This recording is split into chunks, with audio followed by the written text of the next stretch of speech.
శ్రీమాత్రే నమః. ఉపనిషత్ దర్శిని 191 బృహదారణ్యకోపనిషత్తు సప్తమ అధ్యాయం చతుర్దశ బ్రాహ్మణం. ఈ బ్రాహ్మణంలో గాయత్రీ మంత్రంలోని 4 పాదాలను వివరించారు. ఈ వివరణ చాందోగ్యోపనిషత్తులో తృతీయ ప్రపాఠకములో ఇచ్చిన గాయత్రీ మంత్ర వివరణకు అనుబంధమైనది. భూమి, అంతరిక్షము, దౌ, దకార యకారములు అనే 3 పదాలతో మొత్తం 8 అక్షరాలున్నాయి. గాయత్రి ఛందస్సులో కూడా ప్రతి పాదానికి 8 అక్షరాలే ఉంటాయి. అలాగే 8 అక్షరాలతో కూడిన పాదాలు 3 ఉంటాయి.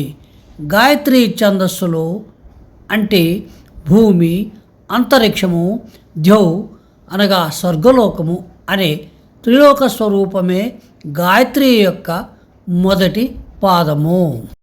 ఋక్, యజస్, సామవేదాల పేర్లలోని అక్షరాలు రుచః, యజస్సు, సామాని అనే పదాలలోని 8 అక్షరాలు గాయత్రి ఛందస్సు యొక్క 2వ పాదం అవుతుంది. ప్రాణ, అపాన, వ్యాన అనగా వా, యా, నా అనే 3 పదాలలోని 8 అక్షరాలు గాయత్రి యొక్క 3వ పాదం అవుతోంది. ఏతదేవా తురీయం దర్శతం పదం సరోరజాయేష తపతి యద్వై చతుర్థం తత్తురీయం దర్శతం పదమితి దదృశ ఇహేష సరోరజాయితి. ఇక గాయత్రిలోని 4వ పదాన్ని సరోరజసి దర్శత పదం అంటారు. దర్శిత పదం అంటే సూర్యమండలం అంతర్గత పురుషుడు ప్రకాశిస్తూ దర్శనమిస్తున్నాడు అని.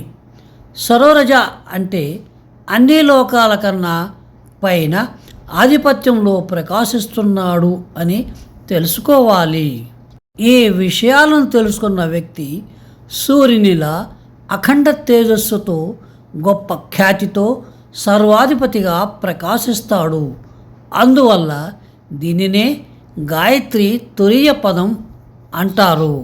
ఈ 4వ పాదం సత్యములో ప్రతిష్ఠితమై ఉంది. ఇక్కడ మన నేత్రాలే ప్రసిద్ధ సత్యంగా పేర్కొనబడింది. ఎలా అంటే ఇప్పుడు నేను చూచాను, నేను విన్నాను అని ఇద్దరు కలహించుకుంటుంటే ఎవడైతే నేను చూచాను అన్నాడో వాడిని మనం విశ్వసిస్తున్నాము కనుక చెవుల కన్నా కళ్ళే సత్యం. సూర్యునికి ఆశ్రమైన నేత్రము తురీయ పదం అయిన ప్రసిద్ధమైన సత్యం బలములో ప్రతిష్ఠితమై ఉంది. ఆ బలం ఏమిటంటే శరీరంలోని ప్రాణశక్తి. ప్రాణశక్తి నేత్రేంద్రియము కంటే బలిష్టమైనది, సత్యం కన్నా గొప్పది. ఈ విధంగా 3 పాదాలు కలిగిన గాయత్రి పరబ్రహ్మస్వరూపమైన ప్రాణంలో ప్రతిష్ఠితమై ఉంది. వాగాది ఇంద్రియాలను కాపాడుతోంది. ఇంద్రియాలను సంరక్షిస్తూ ఉండటం వలనే గాయత్రి అనే పేరు స్థిరమైంది.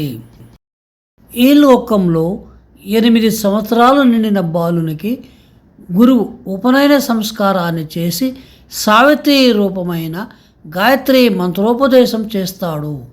ఆ మంత్రం ద్వారా ఆ బాలుడి ప్రాణాలు రక్షింపబడడం వల్ల సావిత్రియే గాయత్రిగా చెప్పబడింది. కొందరు గురువులు త్రిపద గాయత్రికి బదులుగా ఒటువుకు అనుష్టుప్ ఛందస్సులో ఉన్న సావిత్రి మంత్రాన్ని ఉపదేశిస్తున్నారు. వాక్యే అనుష్టుప్ అని, వాక్యే ఈ శరీరంలో ఉండే సరస్వతి అని అనుకొని సావిత్రిని అనుష్టుప్ ఛందస్సులో ఉపదేశిస్తున్నారు. అలా చేయకూడదు. ఎందుకంటే ప్రాణాలను రక్షించేది గాయత్రియే కనుక గాయత్రి ఛందస్సులో ఉండే త్రిపద గాయత్రిని మాత్రమే ఉపదేశించాలి. ఈ ప్రకారం గాయత్రిని గ్రహించిన వాడు ఎంత ఎక్కువ దానాన్ని తీసుకున్నా అతనికి ఎలాంటి దోషము పాపము రాదు. గాయత్రి మంత్రాన్ని ఉపాసించేవాడు ఈ 3 లోకాలను దానంగా సంగ్రహించినా ఆ దానం స్వీకరించడం వల్ల కలిగే దోషం గాయత్రి యొక్క ప్రథమ పాదం 1 జపిస్తే తొలగిపోతుంది. అలాగే త్రయీ విద్య అయిన 3 వేదాలను దానంగా తీసుకుంటే కలిగే దోషం గాయత్రి యొక్క 2వ పాదాన్ని జపిస్తే తొలగిపోతుంది. ఈ లోకంలో ఎన్ని రకాలైన ప్రాణులున్నాయో ఆ సమస్త ప్రాణ సమూహాన్ని దానంగా తీసుకుంటే కలిగే దోషం గాయత్రి యొక్క 3వ పాదాన్ని జపిస్తే నశించిపోతుంది. ఇలా దానాలు స్వీకరించడం వల్ల కలిగే దోష నివారణార్థం గాయత్రి మంత్ర జపాన్ని అన్ని కాలాల్లోనూ చేస్తూనే ఉన్నారు.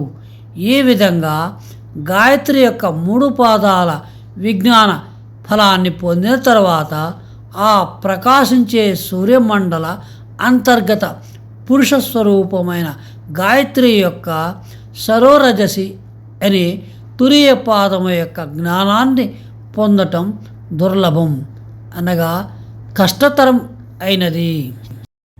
సశేషం. శుభం భూయాత్.